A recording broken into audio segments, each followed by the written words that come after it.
Hey everyone, this is Todd La Torre from Queensryche, and you're listening to the Nothing Shocking podcast. We're putting the band back together. The numbers all go to 11. I'm talking about bands that rock. Led Zeppelin.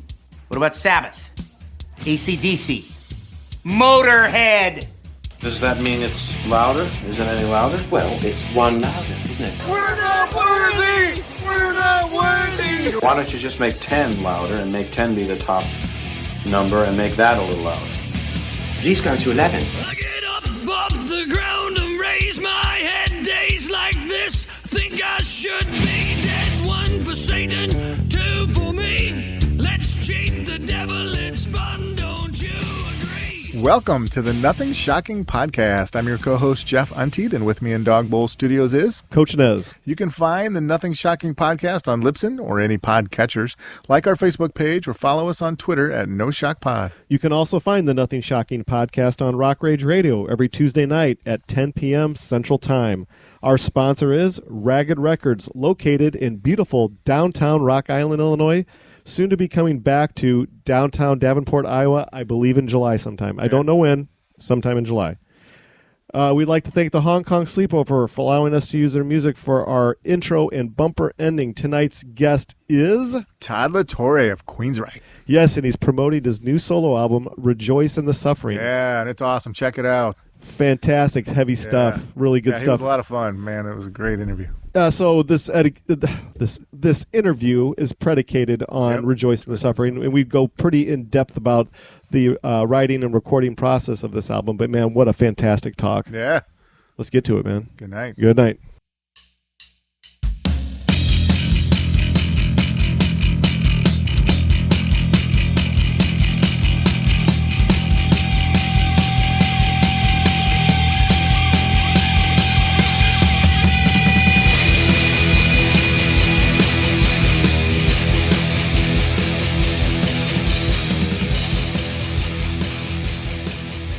Todd, welcome to the Nothing Shocking podcast. I'd like to introduce you to my co-host, Jeff Untied. Todd, it's great to talk to you tonight.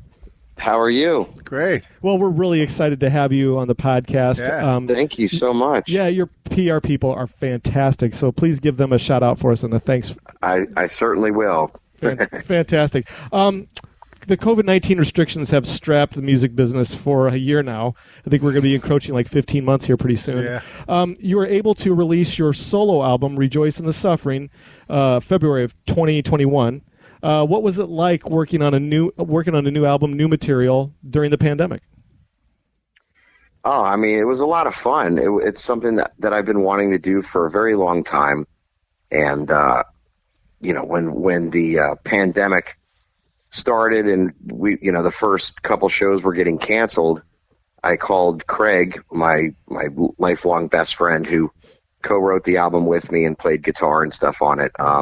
I just called him and I was like, hey, this is the perfect time for us to really sink our teeth into this and get this done. I've been talking about it forever, and it's hard to do when I'm always touring with Queensryche. Mm-hmm. And I figured this was going to be quite a while. Nobody really knew exactly, but I had suspected it would be many, many months. And so it was a lot of fun, just the two of us working on it every single day and writing music that he and I have always written like this for decades now, and finally getting to put a complete album together, show people more drumming, introduce Craig to the world, and do a style of music that's outside of Queensryche that I very much enjoy, and kind of show people out there a whole other side to what I'm capable of.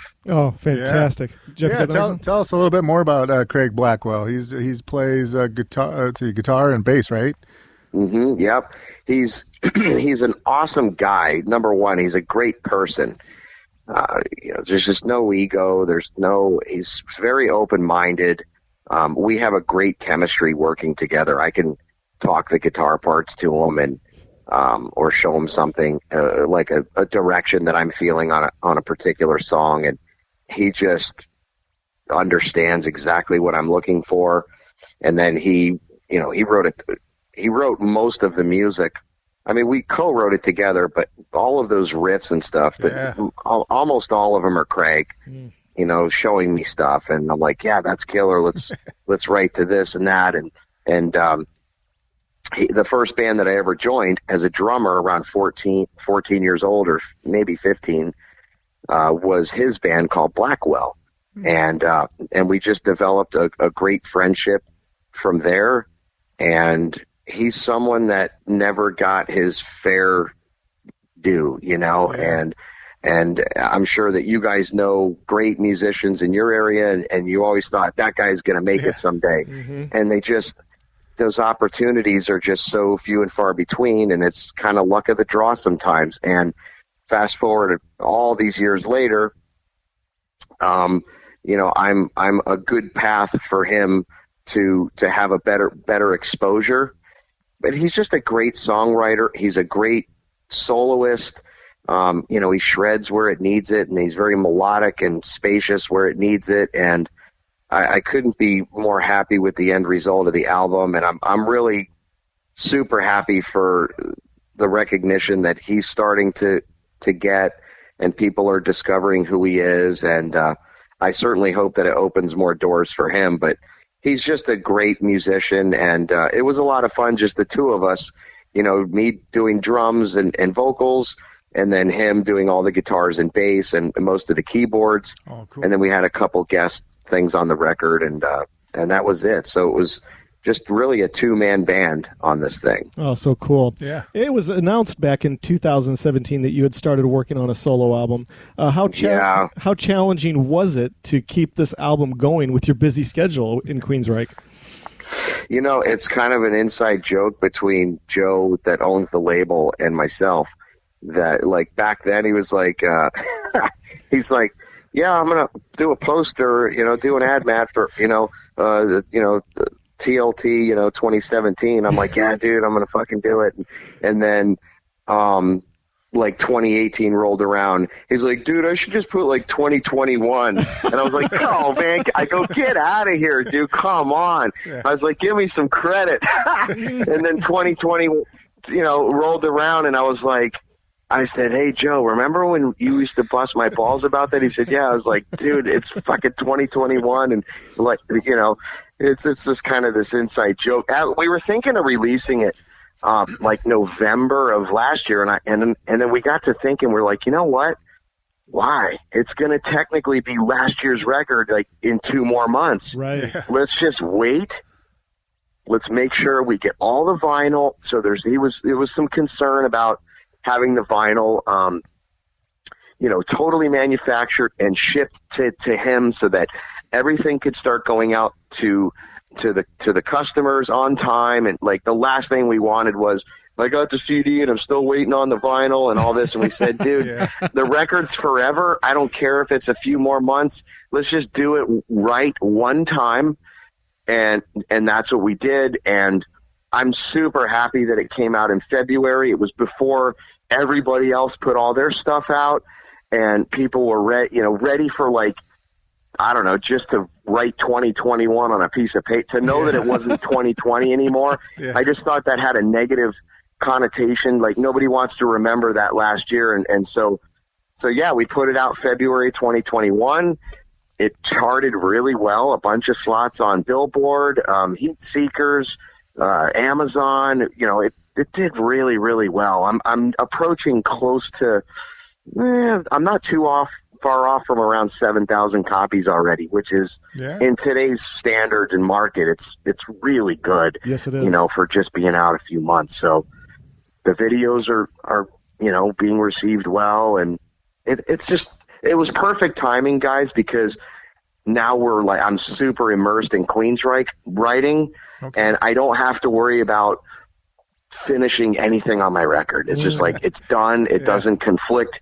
It's not like we're promoting Queensryche stuff and then my stuff is like, it conflicting with that. So it really just came out at the perfect time. Oh, cool. Fantastic. Yeah. So you talked a little bit about the videos. I watched those today. I saw there were 3 videos. All right, Hellbound and Down, Crossroads to Insanity, and the other one I believe was Vanguards of the Dawn Wall.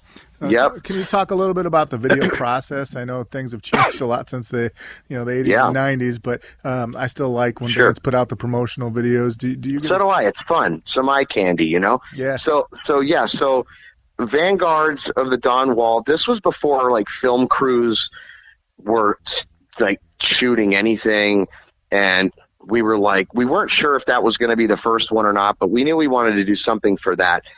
And I said, well, okay, it's going to be the first one. We can't release the first single, Darkened Majesty, I think was the first single. But I said, we can't it's either we're going to have to do it ourselves or we're just probably not going to have a video for this because, again, at that time, I wasn't willing to fly to LA, and film crews, it was just a big mess. So Craig has a Black Magic camera and another nice Sony, and we use Final Cut and stuff. We're like, fuck it, we'll just do it ourselves. So literally, like, we shot that video ourselves. And it came out. It got the point across. It was kind of old school, and so that one was the first one. And then there's another a guy locally here named Thomas Crane. He has a company called Kill Devil Films. And he's a really artistic guy, very, very creative, super cool. And then we hired him to do Crossroads to Insanity and then Hellbound and Down. We're actually going to be shooting probably 2 or 3 more videos. Cool. Most records have a couple videos. They put them out, and then the record kind of dies. Like, there's no more promoting throughout the year unless you're touring on it. So I was like, no, the label and myself, we were just like, nope, we're going to release videos throughout the year and just let this thing have legs and grow and constantly have a presence out there. And even as new bands release stuff, they're like, boom, there's a new video from my record that's this year and that kind of thing. But the videos were a lot of fun. We shot Crossroads to Insanity. That one looked like it was a lot of fun. Yeah, so a very dear friend of mine named Barbara Galinsky, her and her husband, they've got some insane properties. And again, finding an institution is crazy hard. And, again, not being around a bunch of people. So we literally shot that at their house. Well, they have... it's probably 25,000 square feet or more. And so we had all these options of it down in their garage, which is freaking massive. We were like, okay, this is all concrete here. We could do this there.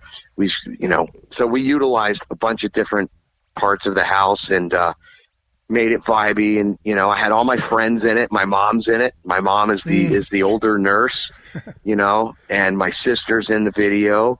And then my friend, the homeowner, she's in the video. One of my best friends, Aaron, is the guy that drops all the pills, and my dog Vader is in the video. When we were shooting that, I said, hey, what if we put Vader in there and like she's petting it and then he's gone and it's like this crazy chick in her room that's all happy. And, so it was just, we kept it really close to not have outsiders coming in with COVID. And it was just like very small, like, okay, everyone out, they're going to shoot their scene. They shoot, okay, next. And we tried to have some space and kind of respect the whole situation. So a lot of and who doesn't want to put your family or your friends in your video? Like, that's, if you can't share it with the people that you love, then what's the point? Yeah. So that was a lot of fun. And then the Hellbound and Down video we shot, again, that was at another property they have about an hour or so south. They've got a whole 4,500 acres of killer property. And so we lit fires and like did all this crazy stuff on the property. And it's just a typical metal video with fire, performance and fire and some what do you call them? Like cannons that shoot fire flames up in the air, flamethrowers or whatever. Sure. So yeah, it's, it's something. And I think, like you said, I think the visual makes it fun instead of just a static video. People enjoy watching. I still like to watch videos, you know. Yeah, we miss videos, but let's kind of change directions with you. Sure. When it comes to comparing writing and recording your solo material opposed to writing and recording Queensryche material, what are the similarities and what are the differences? Dude, it's really, it's night and day. It's night and day because with my record, I'm in the driver's seat. I do whatever I want. I have no boundaries. I can say fuck on my record. I can criticize things the way I want. I can expose things the way I want. You know, still trying to be mindful. Okay, I sing for Queensryche, and you know, I don't want to like piss the world off, but at the same time, it's my thing, and so I don't have 4 other people going, I don't like that. Try that. Right. And, you know, everybody's got their opinions and their ideas. And that's beautiful in Queensryche because it's great to have more ideas, right? Absolutely. And you come up with amazing stuff when you're riffing with the whole band. That being said, that's a long process. Trying to please everybody, trying to be happy with a chord progression or the tempo or the lyrical, the vocal delivery, or just there's so many variables of trying to have everybody pretty much cool with everything everybody's doing. It takes a long time to write a Queensryche album, to be honest. I mean, with my stuff, Craig and I wrote and recorded the album in 4 months. So, you know, some of those songs we wrote in like 2 days. I mean, Vanguard to the Dawn Wall was written in 2 days. Crossroads to Insanity was written in 2 days. Critical Cynic was like, he did it probably 3 days. Apology took, you know, longer. Hellbound and Down took a long time. You know, but a lot of it was just like boom, boom, boom, boom. And it's easier for me to write in that style than it is in Queensryche. Just because that's the style that I've always written in, is more like what Craig and I did. So that's just comes easier to me. So the similarities, the only similarities are just, you've got music and you're trying to create a good melody and a vibe over music. And that would be with anything, but there were a lot of differences between how I wrote, and Craig and I recorded the album ourselves, and then we sent all the recordings to Zeuss to mix and master the record. In Queensryche, he's very much a part of that process of the creative, like right now, he's very involved in the creative process, and it kind of cuts down on pre-production where we're not having to strip all these songs down to the basics again and work on arrangements. I mean, there's still some of that, but he's there like kind of really early on. And he's a producer, you know, he produces for Queensryche. Craig and I self-produced it. And so, you know, somebody might have come in and said, you know, I don't like that. You should make that half as long, or don't do this or don't do that. But the whole point of it was, I don't want somebody telling me what to do. I just want to do what I want to do. And if nobody likes it, I really don't care. If people like it, that's awesome. But I just did it as a creative outlet just to fucking get it out. It's been so long that I wanted to do this, and it was just for the love of the music and nothing more. Oh, you know, I don't rely on that for like my income, for my career. I don't have to tour on it. It's different than in Queensryche. There's an expectation. There's it's a totally different animal. Fantastic. Yeah. Do you ever see a day when things open up, maybe doing a small tour with your album? I would love to. I would totally love to. I mean, once things open up and like we're able to like properly tour, obviously I'm going to be out with Queensryche first. But if there's a month off and I'm able to do a handful of shows up and down maybe the East Coast, that would be killer. If I could go to Europe and play a handful of festivals and maybe a couple club gigs and then come home, you know, maybe 10, 12 days over there and come back, that would be ideal. Just to play the songs live. And I think that not having, so many bands like, oh, I don't want to release the record if I can't tour on it. The problem with that is, you put a lyric video out, a static thing, and then like a legit video, and then the record drops. People know 2 or 3 songs off the record, and then you're going to start playing 3 or 4 songs off the album. They don't know it. Yeah. Right? Yeah. But when the record's out, by the time I get to do my own shows on this, people are going to sing along to all of it because they're going to know it. And that makes it so much more fun because they're not standing there with their arms crossed like, I've never heard this before. Now they can they can groove to it, and it'll make it 10 times more fun for me because you feel like they're really a part of that music because they've had the CD for a year and they know the songs. Yeah. Absolutely. I would love to do some live performances on it at some point. Oh, let's hope so. Are you going to take this next one, Jeff? Yeah. So you started out as a drummer at a young age. When did you first find out you could sing? I always liked to sing. I as a kid, I would sing in the shower all the time. And like my neighbor, it's funny because on my Facebook page, the lady that lived was it next door? Yeah, it was next door. She commented one time that, oh, I can remember hearing you as a kid because your shower window was like by my bedroom, and like I would sing so loud in the shower. But I always loved singing as a kid. My mom always had a really good vibrato. I was like, how do you do that? At like 9, 10 years old, how do you go, oh, how do you do that? And, my mom had a really good voice. My dad liked to sing. But it's a hard question to answer. Sure. When did you know that you could sing? I mean, I had pretty good pitch back then, and I would really I always liked doing voices, like trying to mimic,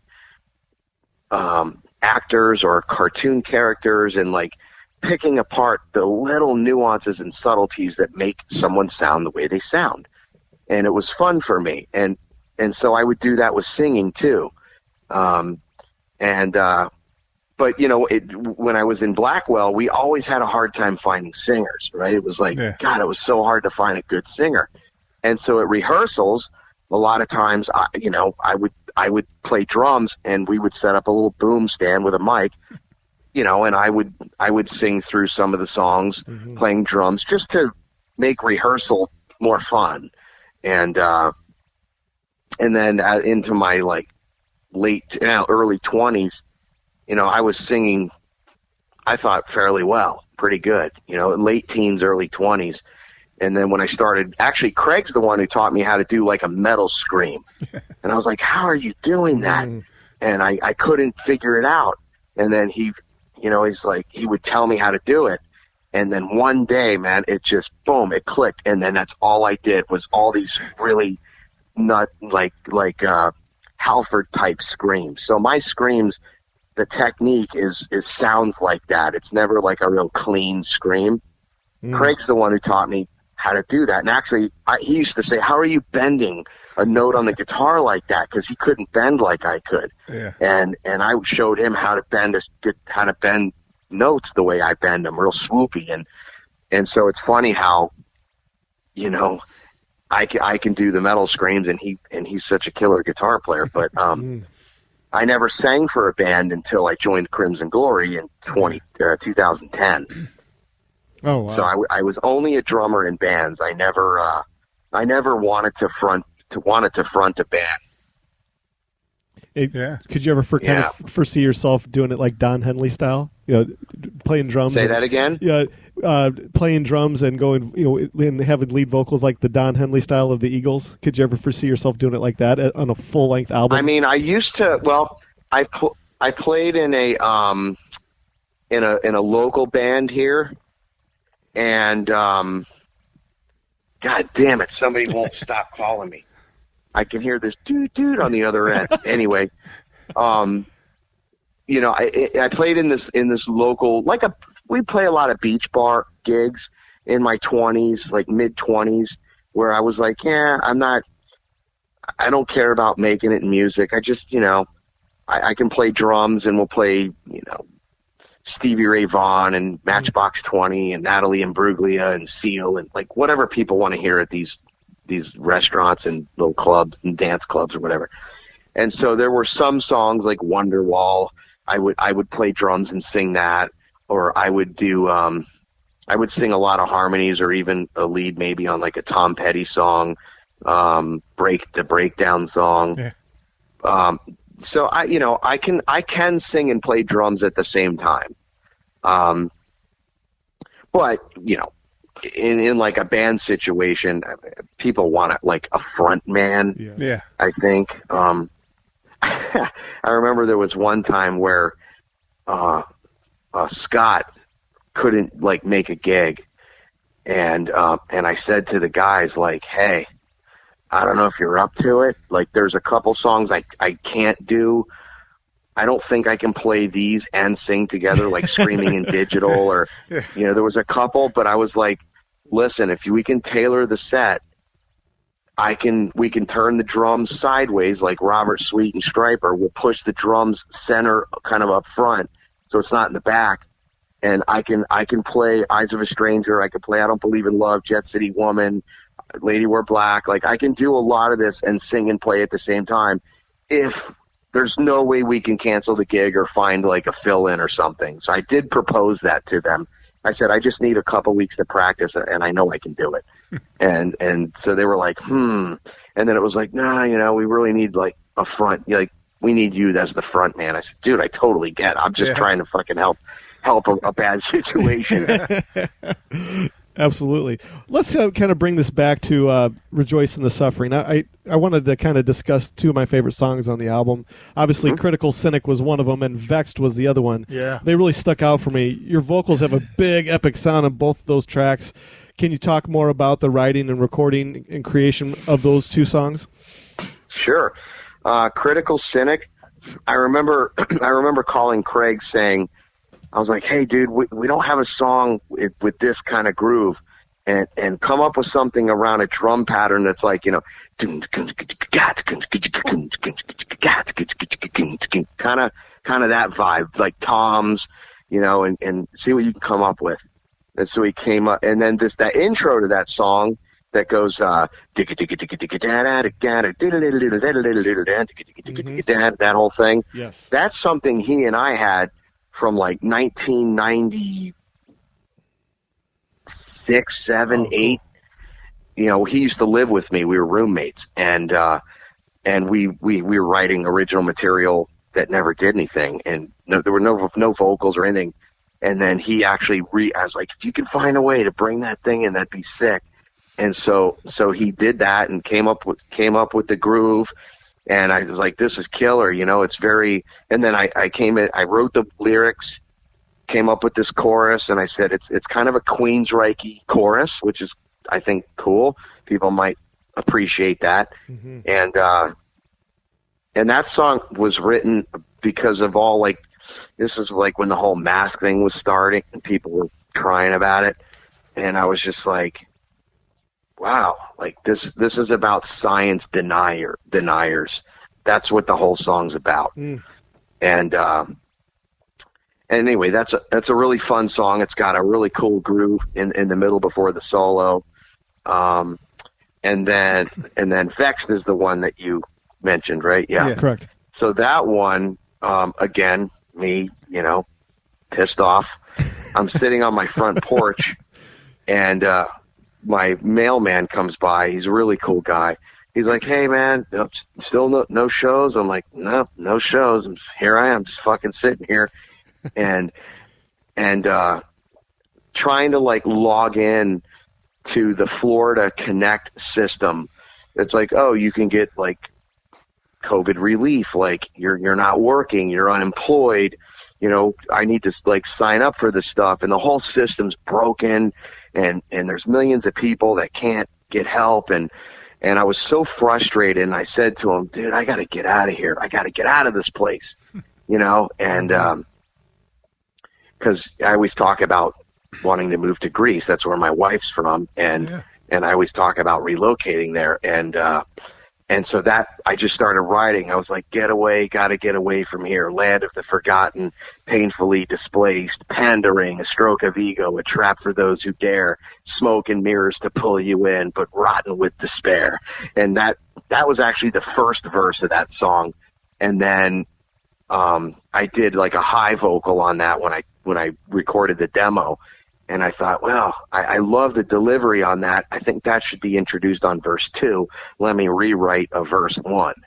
And then I said to Craig, let's break out the 6-string and my 12-string. Special thanks to Mark Slaughter for my Godin 12-string and Godin, because he gave me his guitar and it made it on the record. But I said, let's do a real pretty intro and do something a little different. We don't have anything with like a nice, clean, smooth vocal on the intro.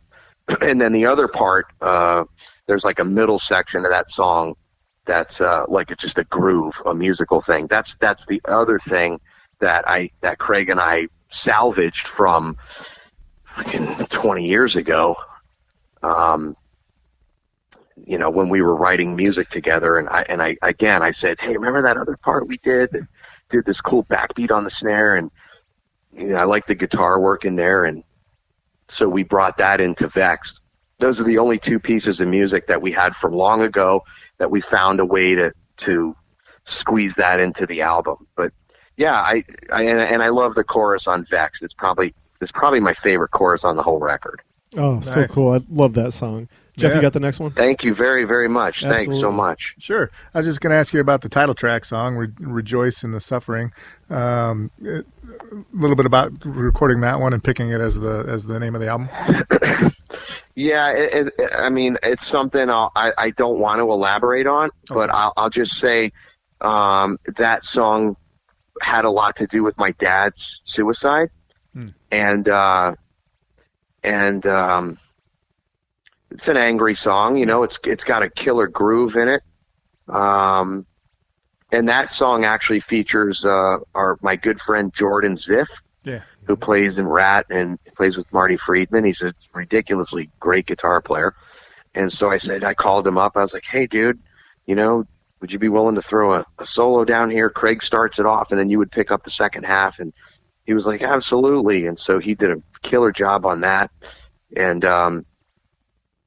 so when I wrote that title, that was the first song that Craig and I wrote for this album. And I always liked the sound of it, Rejoice in the Suffering. Yeah. It's kind of a dichotomy. It's kind of an oxymoron. It sounds tough. It rolls off the tongue nice. I don't know. I just liked it. Yeah. And so when we wrote the rest of the songs, initially I was going to call the album Open the Gates. And part of that had to do with one day years ago, Scott was line checking his drums, and he said to our sound guy, he's like, "Are the gates open? Open the gates," because it was not picking up the lighter sound, the taps, and the hit. And I was like, "Open the gates." I like the way that sounds. And I remembered it, and I opened a little email to myself, and I always like jot ideas down, and I wrote "Open the Gates." And then I was thinking about the whole record of like kind of inner demons and just, we all have our own shit, right? Yeah, exactly. And so I was thinking about, this guy's forehead, or like jail bars or something, and there's these like gargoyle demons trying to break out. And I was going to call the record Open the Gates. And like, what does that mean? It could mean don't cushion anything on the record. It's aggressive. It's loud. It's not gated. That kind of an idea. And then it was also like, just let it all out let everything out of you. And so, but then I was like, there's at the gates, there's this, the gates, there's different gates. And I thought, I don't think that it sounds as original as Rejoice in the Suffering. I kept going back to that. I'm like, nothing sounds like that. And so I just said, you know what? I'm going to call the album Rejoice in the Suffering. I didn't even care what the title track sounded like at that point.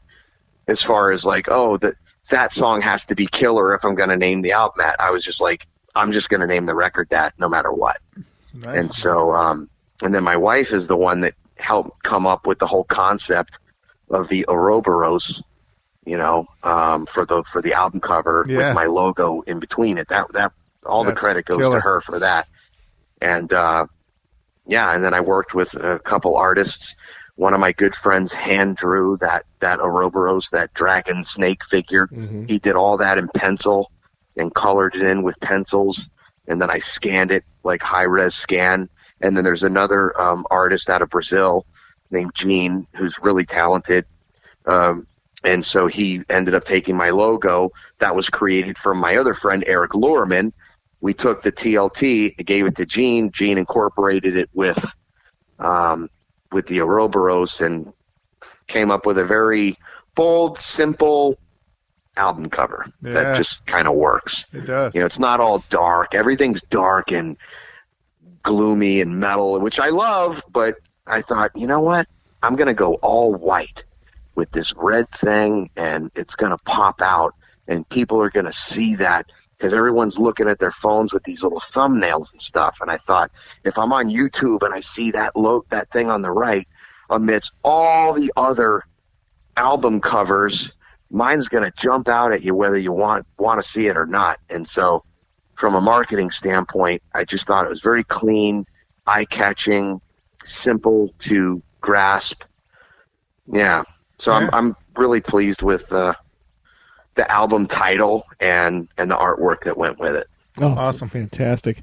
You kind of touched on this earlier in the interview, but you had the pleasure of having Zeuss work on Rejoice in the Suffering in the mixing and mastering of the album. He's also been the producer for the past 2 Queensryche albums, correct?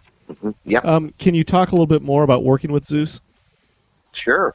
Yeah, he's such an awesome guy. He's become a best friend of mine.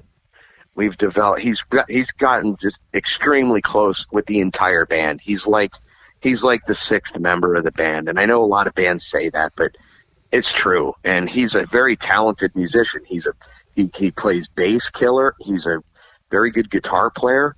You know, he's young enough that he gets it.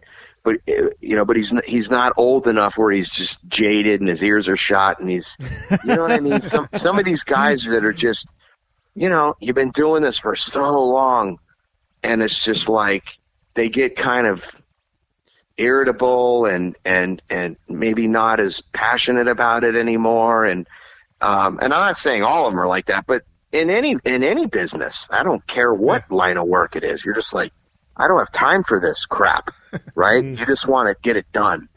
He is like at the perfect age, and he's really been pretty diverse in, you know, he was kind of known for just doing a lot of, you know, the metalcore, you know, new metal, like that whole scene, because that whole scene was kind of spawned from his area up in Massachusetts, Connecticut, that whole area of the country. And he was right there at the beginnings of the birth of that subgenre, if you will. But then he did stuff for us. He's done Sanctuary. He did, I think he did he do Nevermore? I can't remember if he did Nevermore Records, but nevertheless, he just, you know, he's very encouraging. When my voice feels like crap and I can't do something, he's not like, dude, you know, you gotta get it this time. He's just like, hey, if you want to take a break, or maybe we move on to another verse or some backing vocals, and you know, we can hit it tomorrow. We can work on this part tomorrow if you want. He's like very encouraging. And the best part about him working with Queensryche is he really respects the legacy of the band. Yeah. He understands those fundamental characteristics that make Queensryche sound the way that they do.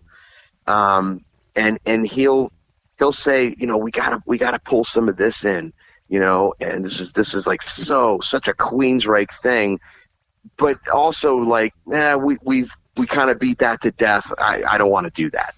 Okay. So he's kind of like bangs the gavel when there's like a tie. Like maybe me and Michael like something and Eddie and Parker don't, or whatever the situation is. We delegate that authority to him to make certain judgment calls, and because he's not emotional about it. He's just very pragmatic and just looks at the nuts and bolts of it. And, everything is subjective anyway, but he's a really easy guy to work with. And one of the really good things is because he plays an instrument, he's not just trying to tell you how something goes. He can be like, give me the guitar. Okay, hear this, and he can play it. And so it's so much better when the producer speaks the same language as a musician than a guy that tries to articulate that with words, and he can only go so far because he's not a musician. He doesn't know how to show you that idea in his head. How do you convey that? How do you translate that? So, for many reasons, we really enjoy working with Zeuss, and he's done a great job with Condition Human, with The Verdict, and now working on the next record that we're in the process of writing. Oh, fantastic. Nice. Jeff, you got one more? Yeah, so I was doing a little research for this, I came across the 2019, you worked with Michael Sweet of Stryper on the song Son of Man on his album. I also came across the 2015 Monsters of Rock Cruise video on YouTube where you play drums for soldiers under command. Can you talk a little bit about that experience? Yeah. I was a huge Stryper fan growing up. Always loved Stryper. The music, the harmony guitars, the Mesa boogies. I loved Robert Sweet's drumming. I just always liked Stryper's music. I'm not into the message. I'm a pretty outspoken anti-theist, atheist, whatever you want to call it. Yeah. But I certainly respect the band, his right, any of their right to say what they want to say. Like, I totally respect their right to be who they are. And I think they're really great people. They're very loving, caring people that are just super talented. Anyway, when I finally got to meet them, and when I joined Queensryche, we, had a good rapport and whatnot. And then the drumming thing you're talking about, he said, "Hey, on one of the cruises, he said, hey, do you want to play drums on a song?" I was like, wow. Actually, you know what? Let me rewind. I performed with them before that at the House of Blues, on the fly. It was like, during NAMM or something, and Michael was like, dude, I'm, pretty worn out, all the talking from NAMM, I think it'd be cool if you came up and sang a song or two. And I was like, holy crap, really? And he was like, yeah. I was like, fuck, dude, I don't know if I could do it justice, but damn, I can't say no to that. I'd be an idiot. So I was like, okay. And I really didn't even sing that well, but whatever. And so I performed a couple songs singing, and then on the boat, fast forward, I don't know, a few years, hey, do you want to play a song? And I was like, yeah, dude, like, I know all your stuff on drums, but it's been a while since I sat down and just played to Stryper. And I said, what do you want? He said, how about Soldiers? I was like, okay, well, do you do something different live? And they're like, oh yeah, the ending. And like, Oz had one ending he was telling me about, and then Michael told me a different ending. And I was like, dude, what? I go, what the fuck? How do you end the song? I'm just going to look at you guys and you follow. We'll feel each other out. We'll figure it out. And he's like, yeah, it'll be cool. And I was like, okay. And I was like, oh, I hope I remember this right. And so I remember, they for however it worked, I wasn't allowed to alter any of the cymbal heights. I'm short, dude. I'm 5'6". and Robert's taller than me. His arms are longer than me. And the cymbals were like these pasty the rude cymbals. They're fucking thick. They're crazy thick. I hate those cymbals, but it's like they don't even want to flex. I mean, it's like hitting just this big piece of metal that doesn't do anything. And And I was like, hey, can I lower this? Or like, don't, just, if you can, just, kind of leave it the way it is. I'm like, dude, I got to at least adjust the snare or something. Like, there's no way, And so I think I adjusted like the snare height or something. And like, that was all I was allowed to move. And I played it and had a great time. It was like a dream come true. Like, holy crap, man. I remember, learning this stuff in my bedroom, and then I saw them in the In God We Trust tour, and I used to have the In the Beginning VCR tape of them and Live in Tokyo and all this crazy, these flashing memories. Yeah. And here I am, like, fucking playing drums on it with Stryper. It was because I was a drummer, Yeah. So for me, that was like, yeah, I sing in Queensryche, but dude, I'm playing drums with Stryper. Like, this is pretty nuts. And that was a lot of fun. Then he asked me one day, hey, do you want to I'm doing a solo record. Would you want to do a cameo thing? I was like, fuck yeah. And he's like, all right, well, I'm going to send you, I said, just send me whatever, and we'll jump on a call. Tell me what you want me to sing. Send me the lyrics. We'll go over the phrasings. And we did. And I was very honored that he asked me to be a part of that. People seemed to really like the song. Yeah. And I remember when I did my record, I was going to ask him, hey, because Craig loves Oz and Michael's guitar playing. And he was like, dude, it would be sick if we could get, a solo, like a dual harmony solo or a guest solo. We think that's possible. It's like, I'm sure he would do it. But I said, there's some content on my record, dude, that I know he's not going to like agree with, and especially his audience, if they're brutal. I said, honestly, I don't think I should subject him to the BS that's going to come along with what my record's about. And yeah. And I just had a phone call with him, and I said, dude, I so wanted you to be on this, but there's a lot of stuff on here I know that you wouldn't endorse, and your audience would, pardon the pun, crucify you for being involved with what I'm doing. And I'd rather just save you the drama than put another feather in my cap. I'm like, we'll do something, later. But it was a big honor to work with Michael and Stryper. And, I feel very, very thankful that I was asked to be a part of anything that they've done. Oh, so very cool.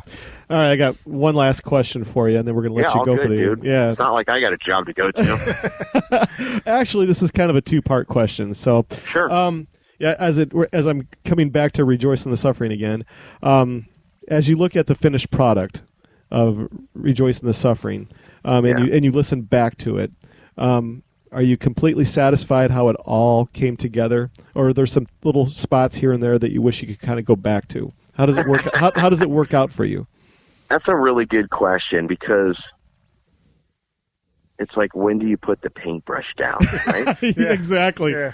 So, like, every time I hear Crossroads now, where it goes, the last chorus is the one chance is all it takes, show you who I am. I was gonna, who I am. I always wanted to have like a little ad lib. It's a little cliche, but I always thought it would be cool if I did a little something on the end of that.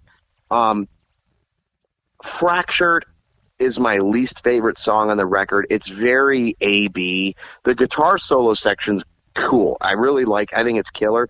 But, the verse, the chorus, it's a little, I don't want to say generic. It's a little generic. But it was just a groover. And we were just like, you know what?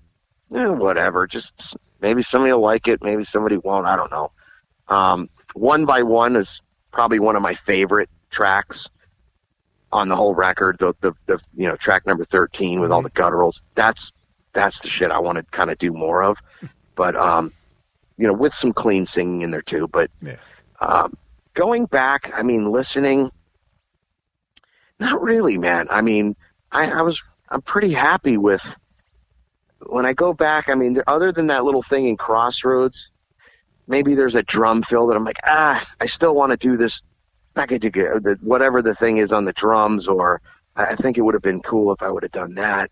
but not really. This really don't pop into my mind much. And I've listened to the record extensively, and it never bores me. I still enjoy listening to it, even now. And I really don't listen to my own music. Like even in Queensryche, I never listen to the 3 records that I've done ever. Like, I've heard them just for a year solid. Yeah. By the time it's like done, it's like, okay, I'm over it. Like it's a great song and I'm proud of what we did, but I just don't want to hear it right now. I'm on to like the next thing. But maybe I still dig my record in a different way because we wrote it and recorded it in 4 months. It's not like we just beat the songs to death for so much longer and then went through this whole recording. Like it was boom, boom. We kind of just knocked it out, to be honest. I mean, it was balls to the wall for 4 months because I didn't have to travel. I could wake up every day and just dedicate that day or that night to my own music. And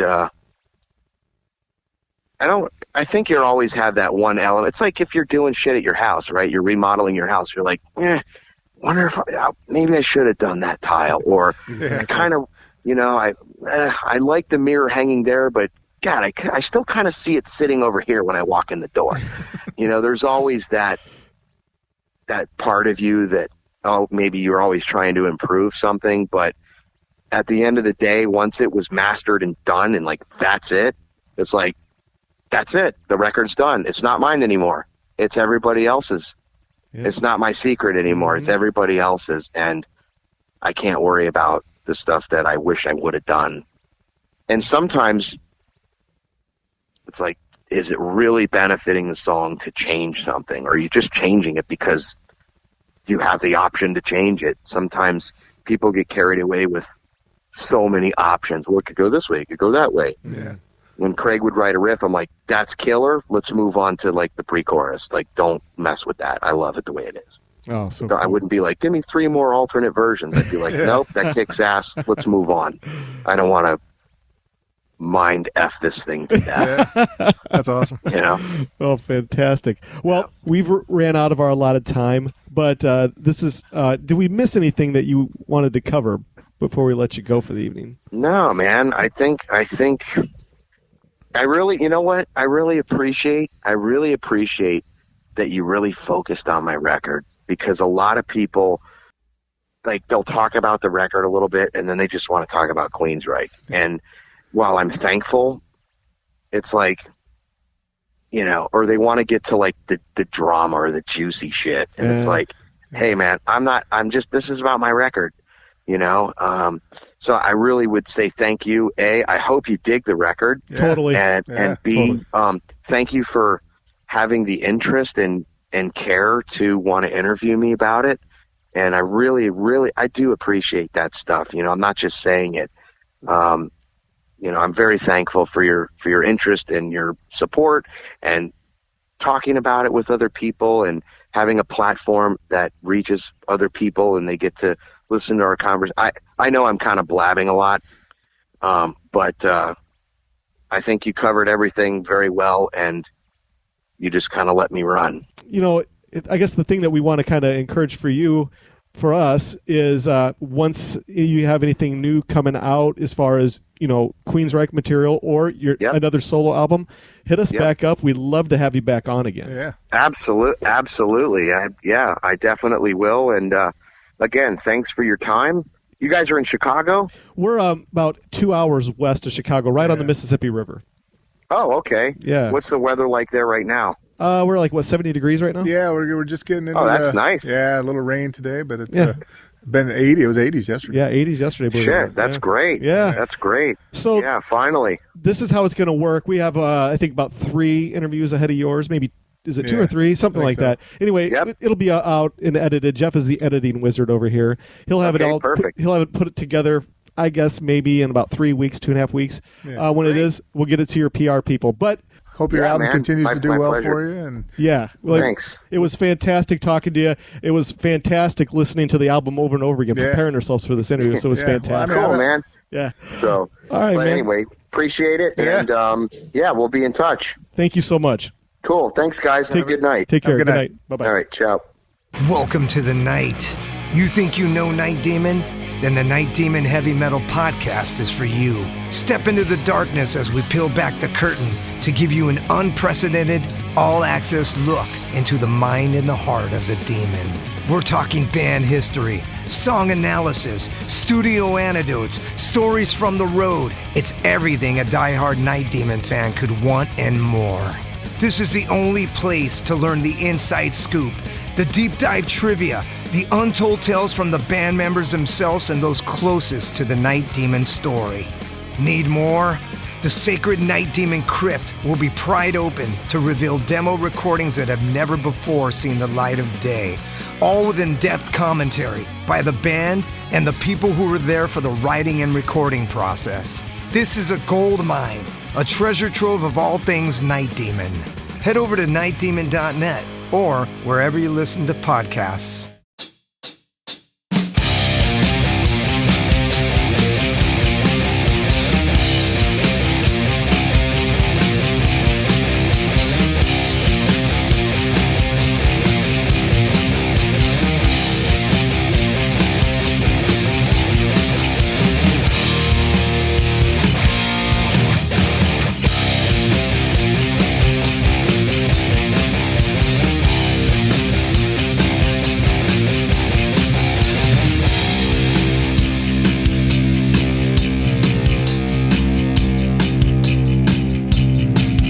Everybody hides at home inside their nest of snakes.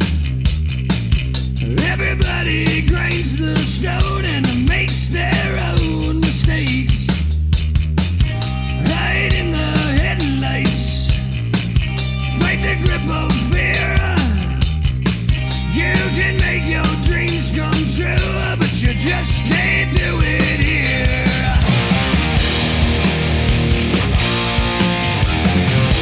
Hey!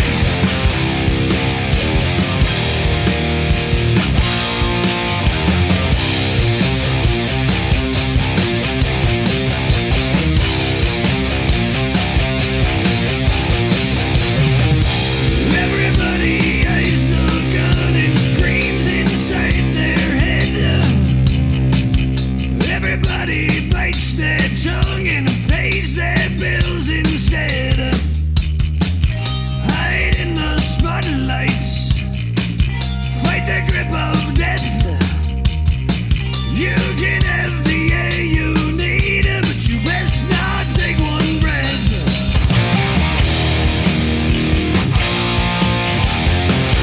Hey!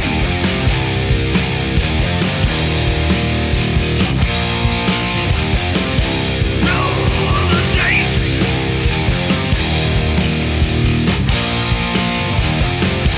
Take your chances.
says their last goodbyes. Move to the sunshine, fight the grip of nights. If they ever take from you, then